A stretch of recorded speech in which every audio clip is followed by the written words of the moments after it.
Welcome back mga kaaldab. Ito na naman po ang inyong lingkod, si Mr. Destiny.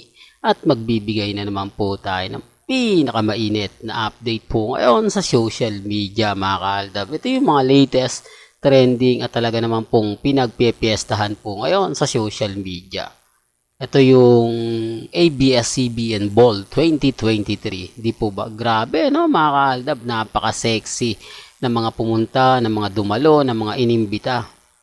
Di po ba yung pabonggahan talaga mga kaaldab? Kung mapapansin nyo, dati kumbaga Alden at Maine, talagang sila lang po talaga yung laman. At talaga naman pong kapag nagbigay ng mga kaganapan o kasuotan, sila Mengay at si Alden ay talagang masasabi natin na talagang 101%. Di po ba? Kaya nga po ako patuloy pa rin po na nagbibigay ng update kahit nga po napakahirap nga po talaga magpaliwanag. Especially sa mga R-main, sa mga main fanatics, sa mga taong hindi masyado naiintindihan yung pinapaliwanag ko. Di po ba? Mahirap po talaga. Kasi pag ako nagsasabi, pinaglalaban ko yung Aldab, marami na akong reaksyon, puro negative comment na lahat. Ang mga sinasabi nila na talaga naman pong malaking hamon para po sa akin. Di po ba? Sabi ko nga po, mahirap kasi yung iba hindi naman naiintindihan basta makapag-komento lang. Di po ba? Sabi ko nga po, tapos na di po ba yung kumbaga tapos na yung masasabi natin na pagbibigay ng mga throwback video. Kumbaga dito na tayo sa present, kila Mengay, kay Alden. Di po ba? Matik naman po na sila yung nagwagi. Di po ba? Pero parang hindi naman sila kontento sa nakuha nilang tagumpay. Sila na nga po yung nanalo. Sila na nga po yung nasa posisyon para mag-ingay, para mambasag, mang-insulto, mang-asar sa Aldab Nation. Pero parang sila pa rin po yung bitter. Di po ba? Pansin nyo po ba mga ka-Aldab? Kasi normal lang po sa akin na pagpatuloy ko ang Aldab. Kasi Aldab po ako since 2015. Di po ba mga ka-ADN? Normal lang po sa akin. Pero bakit parang gusto pa rin po nila tayong patigilin? Gusto pa rin po nila o masasabing kumbaga itigil mo na yan Mr. Destiny.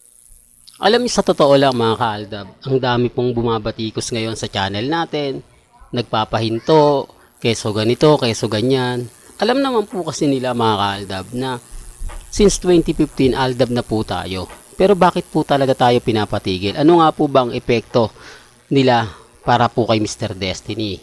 Ang katotohanan po mga ka-Aldab, ako lang po naman kasi ang isa sa nag-iimbestiga, nagbibigay ng update sa mga kaganapan po, especially kay Mengay, especially kay Alden Richards.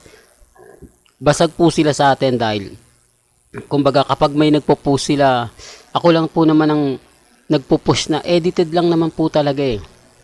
Pero marami nagre-react, totoo daw po yun. Bakit affected po sila kung totoo?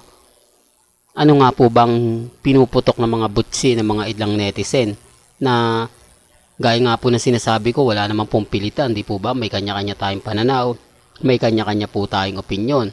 Depende na lang po sa paniniwala ng iba. Pero bago nga po natin ituloy itong napakagandang update natin, kung bago ka lang sa channel na to, at isa kang true blooded Aldab Nation na nagmamahal po kila Mengay at Isoy, tama po ang channel na pinuntahan mo, kaya consider na po kitang bagong subscriber. At huwag mong kalimutang i-share ang mga video po natin sa mga mami, sa mga titas, at sa mga senior. Remind ko lang po wala naman po talagang ka-update ang mga R-main at main fanatics patungkol nga po kay Mengay. Sino nga po ba mas naapektuhan? Siyempre sila. Kasi ang ine-expect nilang magiging kasalan o pagkatapos ng kasal, napakaraming mga video, mga dabmash yung gagawin ni Mengay. Ang problema wala eh.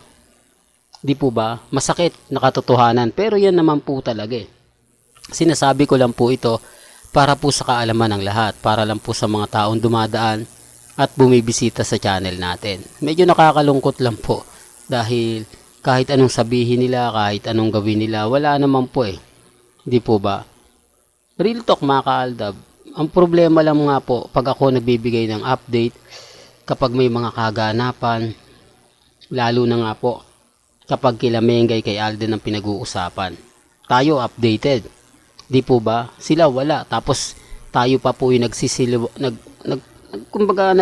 naglalabas ng mga endorsement ni Mengay na wala na. Pinagpipilitan nila na andyan daw po, hindi umalis. Wala namang pong problema eh.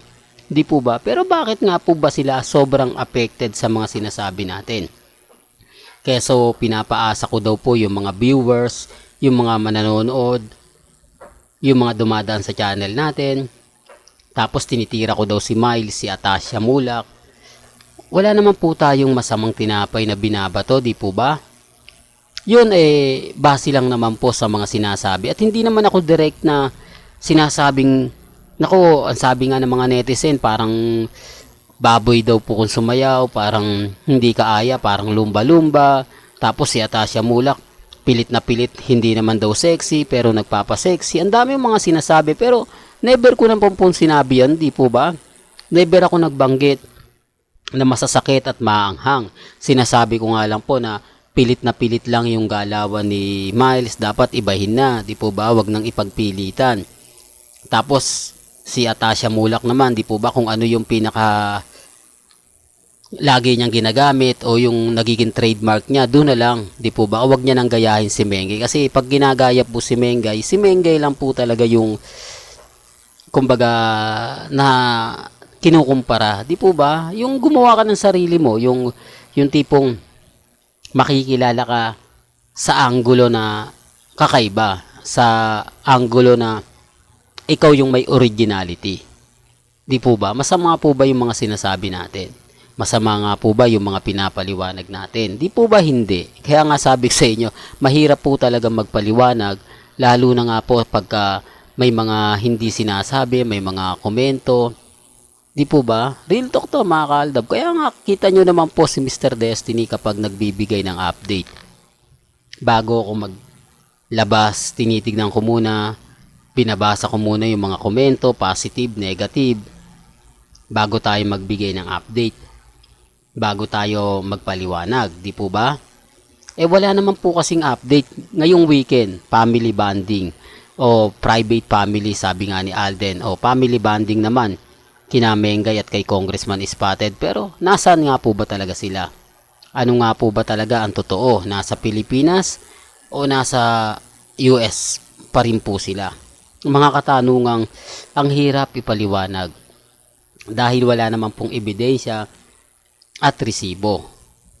Di po ba? Sinasabi ko lang po ito para po sa kaalaman ng lahat, lalo na nga po sa mga taong dumadaan at bumibisita po sa channel natin. Kahit naman po kasing anong gawin, kahit naman po kasi anong sabihin nila, basta pagdating po kila Mengay at Alden, lagi po tayo nangunguna. Hindi tayo magpapatalo at never naman po tayo magpapaapekto. Di po ba? Sabi ko nga, kung ano lang po yung nababasa nila, napapakinggan nila, napapanood lang po nila, masasakit man, maanghang, normal na lang po para sa akin yan. At hindi naman po ako nagpapatinag. Basta sa akin, tuloy lang yung update, di po ba? Real talk mga kaaldab, kung ayaw po nila sa update natin, nire-respeto ko naman po yan at ginagalang. Well, hanggang dito na lang po ang ating latest updates. Kaya kung gusto nyo pa po ng pinaka-latest at sariwang update, abay tutok lang po kayo dito sa channel ni Mr. Destiny para updated po kayo sa mga bagong video po na ilalabas po natin maya-maya lang. Hanggang sa muli, salamat po sa panonood at pakikinig.